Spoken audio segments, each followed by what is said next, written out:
When one thinks of the state of Illinois, the first thing that typically comes to their mind is the city of Chicago and all of the industrialized hustle and chaos that comes with it. After being subjected to this constant grind for so long, serenity and relaxation is needed. But where can this be found in this concrete jungle? Take a look down Interstate 80 at the city of Ottawa, and you will find Illinois' best-kept natural secret, Starved Rock State Park. Starved Rock State Park is located in LaSalle County, Illinois, and is about 95 miles away from Chicago. This 2,630-acre park sits on the banks of the Illinois River and attracts over 2 million visitors every year. Starved Rock's located between some large metropolitan areas. To the west, we have the Quad Cities. To the north, Rockford. But then Chicago is not that far away, which is one of the largest metropolitan areas in the United States. Plus, we also have many urban areas, so we draw from all over. Upon driving into the park, you will first notice the Visitor Center, where visitors can take a tour through the museum, view native wildlife, and speak to a park ranger. We have so many different things at the park that a lot of different types of people and a lot of different groups do come here. A place like Starved Rock hosts all kinds of different people. We have people who come here to go fishing. You have people who come out to picnic. We have hikers who enjoy hiking the trails. We have birders, butterfly enthusiasts, people who come here to see the history. Some people that just come to get away, to stay up at the lodge and have a piece of fudge. So we have all kinds of different people. One of the most interesting aspects of the park is its richness and history.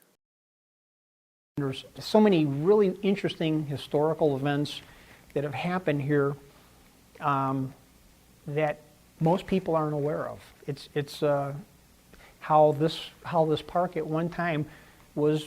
This is where the Native Americans lived. This was part of Native American country.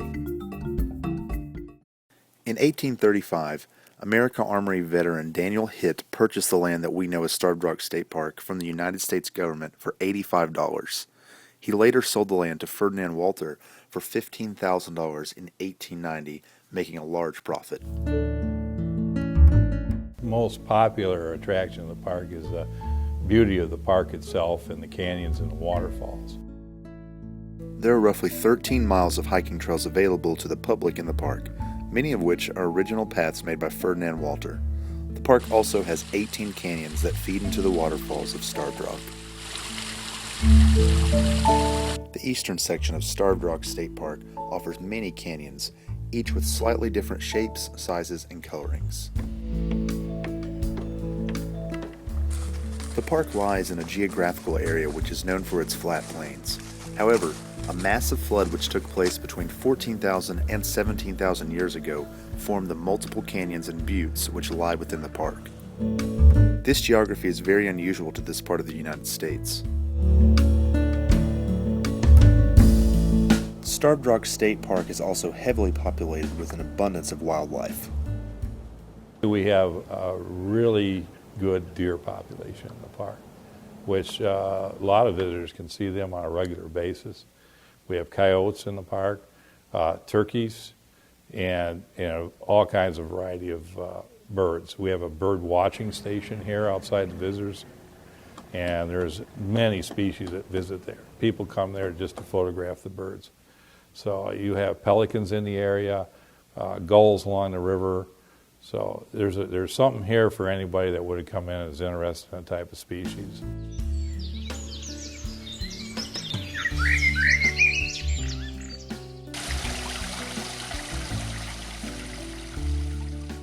Well, Starved Rock is an important place in Illinois.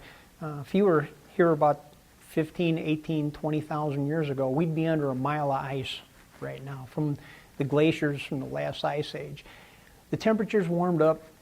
Eventually, those ice sheets moved back into Wisconsin and back to Minnesota, back into Canada. And when that ice melted, it formed the Illinois Valley that flows through here, the Vermilion River and Kankakee River and Des Plaines rivers. And after the ice was gone, a couple thousand years later, people started filling into that area where the ice once was.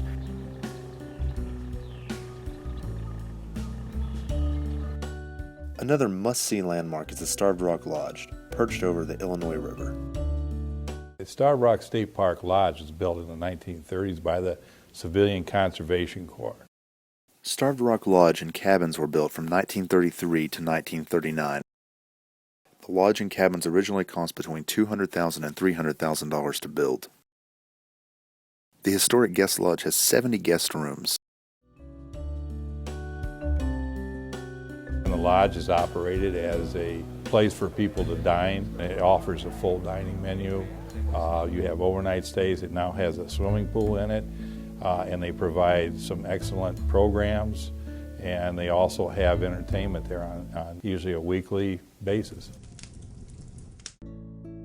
The Backdoor Lounge provides guests with a pub-style menu as well as drinks with one of the best views in the state. For a very reasonable price, rooms in the lodge and cabins can be booked in advance. The lodge also has a gift shop that sells unique items to take home after your visit. The lodge itself offers extraordinary views for the guests.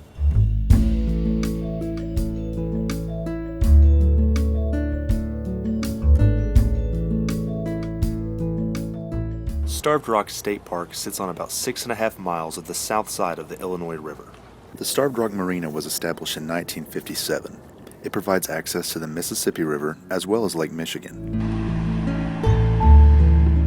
The dam was built between 1926 and 1933. The dam is also a hydropower plant for the nearby city of Peru.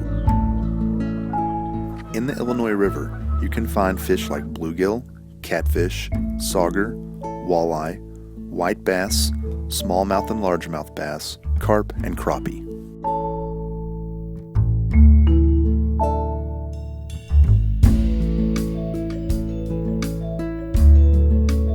No trip to Starved Rock State Park is complete unless you actually go to the famous Starved Rock.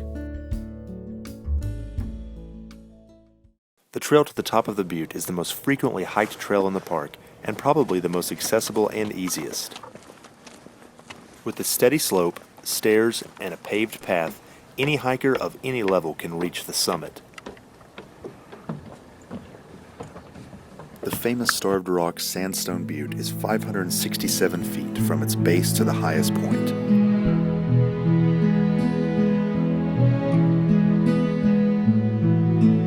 Overlooking the Illinois River, the Starved Rock Butte offers some of the best views in the entire state of Illinois. Starved Rock got its name from 19th century Native American legend. And there is no legend of Starved Rock. There are many legends of Starved Rock, depending on who tells you the story. I guess the main core of the Starved Rock legend is right around 1769, an Illinois Indian killed the Ottawa war chief Pontiac. And in retaliation for Pontiac's death, all his allies, all the numerous tribes from Michigan and Ohio and that area there, Wisconsin, that fought with him in 1763 in the Pontiac War, all converged on the Illinois River and chased the Illinois Indians to the top of Starved Rock, where they were either starved on the summit or tried escaping at night and were slaughtered down below. The platform at the top of the butte was built to prevent erosion by foot traffic. Since the park opened officially, roughly 30 inches has eroded from the butte before the wooden platform was constructed in 1989. On the east side of the famous rock, another popular overlook can be seen, called Lover's Leap.